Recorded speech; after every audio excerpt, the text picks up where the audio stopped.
Say yes to new beginnings. Yes.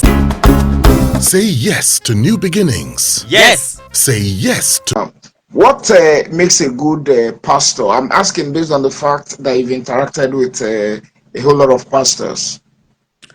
Well, what makes a good pastor? Number one, uh, ministry is not like industry. Okay. You don't become a pastor because you have a passion or you like it.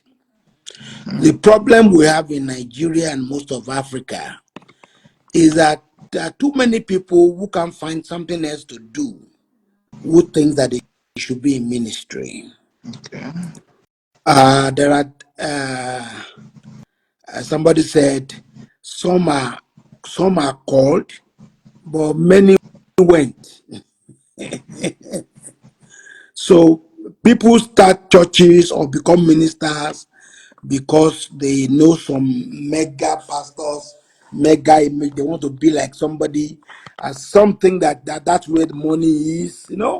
There are various crazy reasons why people become pastors, start churches, or start ministries, and because the motives are wrong, they won't be led by God. Okay. And when a man is not led by God, when he's led by flesh and other materialistic reasons, then the church will have a bad name, like it does in much of Africa today. There are too many people who don't even understand the Bible, who interpret it to suit themselves, suit their fancies, and all of that, and they are causing confusion all over the place. What makes a good pastor is God has to call you. Okay. You have All to right. So, know that God called you. Yeah. okay. So, what are the qualities of a good message? A good message is that it's a message given by the Lord. Ministers are only vessels. We are only pipes, or we should be just pipes through whom God speaks and God leads. Therefore, it's necessary that a minister has a strong bond with God. He hears God.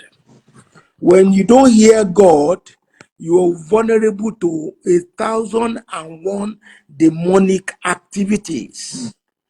So that a man hears God and he is able to then interpret the scriptures because the Spirit of God is in him.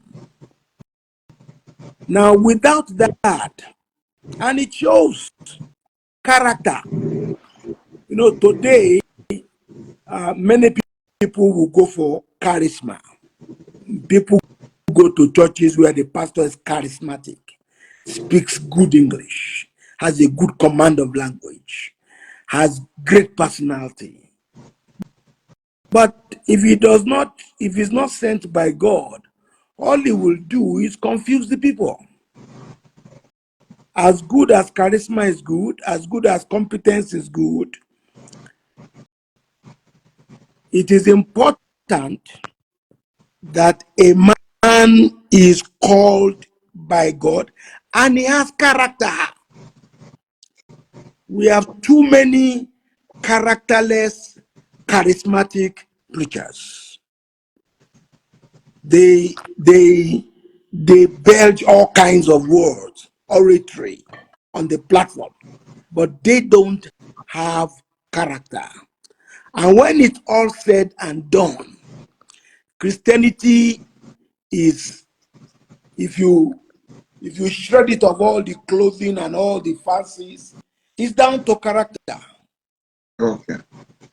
All right. Based on some of these reasons that you have enumerated, what are the easiest ways to tell a false preacher or a false minister of the gospel? Well, to tell a false, you must know the truth. The reason why many people have difficulty in knowing who is a false prophet, that they don't even know who a good prophet is.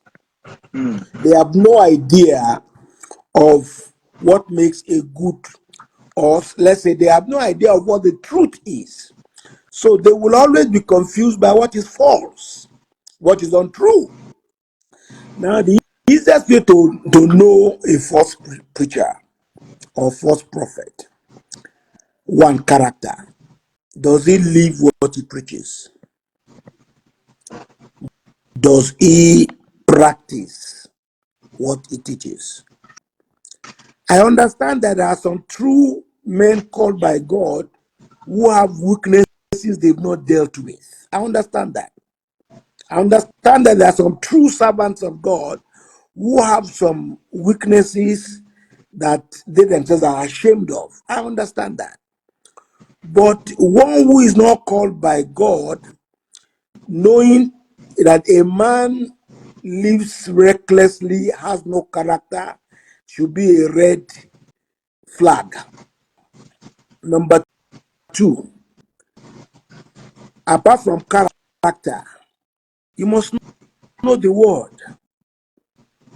Many don't know the word. They've not taken time to study the word. They've not been taught.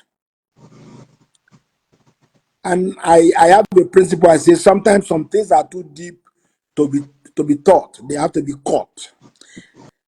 There are times when God Himself will have to drop revelations, but they must conform with the word. They must conform with the word. There's this one person now going around saying that Pauline epistles is not God's word. Check his background. He does not have a good grounding in the word. Anybody who can lay such claim to disenfranchise is not the right word.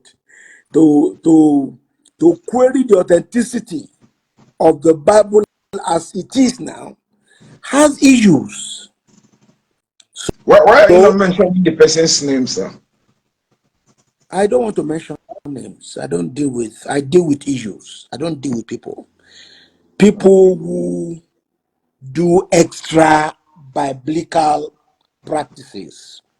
There are so many extraneous things that have crept into the world, that have crept into the church. Now, the Okay. problem we have, particularly in Africa, is that we are so desirous of miracles that anybody that says he does miracles, either real or fake, we follow.